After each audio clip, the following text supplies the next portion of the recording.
स्वराज्य टीव्ही, पर्याय आमचा, निवाडा तुमचा। रासायनिक खत उत्पादक कंपन्या अधिक मागणी व कमी मार्जिन असलेली खते कमी मागणी व अधिक मार्जिन असलेल्या खतांसोबत लिंक करून कृषी केंद्र संचालकांना खरेदी करायला भाग पाडतात। त्यामुळे कृषी केंद्र चालक याच पद्धतीने खते लिंक करून शेतकऱ्यांना विकतात। याचा भुर्दंड शेतकऱ्यांनाच सहन करावा लागतो, असा आरोप शेतकऱ्यांनी केला आहे।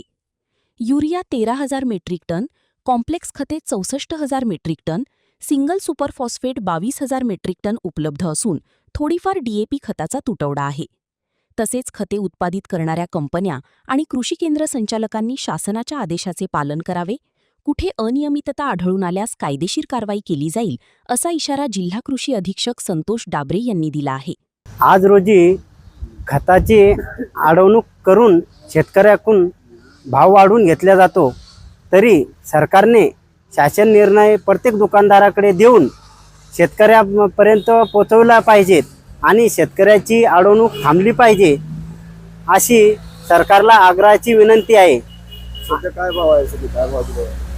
200-300 रुपये शिल्लक घेऊन खत दिले जाते प्रत्येक शेतकऱ्याला।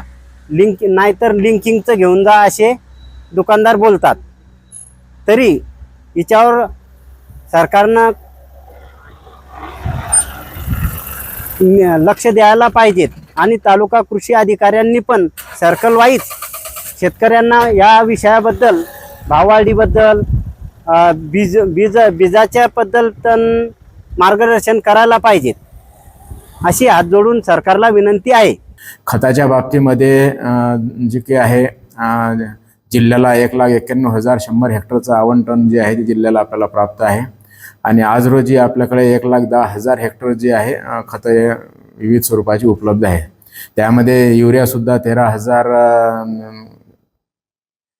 मेट्रिक टन उपलब्ध आहे। जे काही विविध कॉम्प्लेक्स खतं आहेत ते 64,600 मेट्रिक टन उपलब्ध आहेत। सिंगल सुपर फॉस्फेट 22,000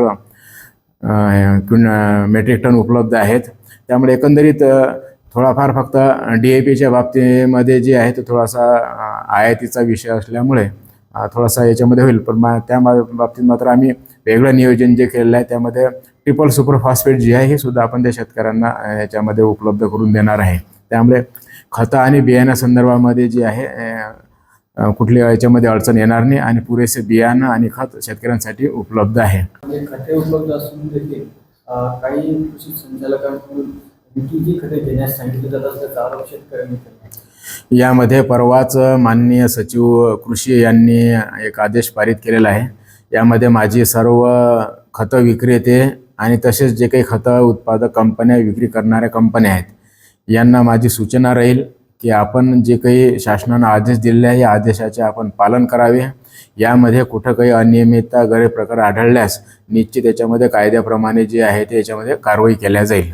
बुलढाणा जिल्ह्यातील महत्त्वाच्या घटना आणि घडामोडी पाहण्यासाठी तुम्ही निर्भीड स्वराज्य या चॅनलला अद्यापही सबस्क्राईब केलं नसेल तर आत्ताच जाऊन सबस्क्राईब करा आणि बेल आयकॉन दाबायला विसरू नका आणि फेसबुक पेजला शेअर आणि लाईक करा। पाहत राहा निर्भीड स्वराज्य।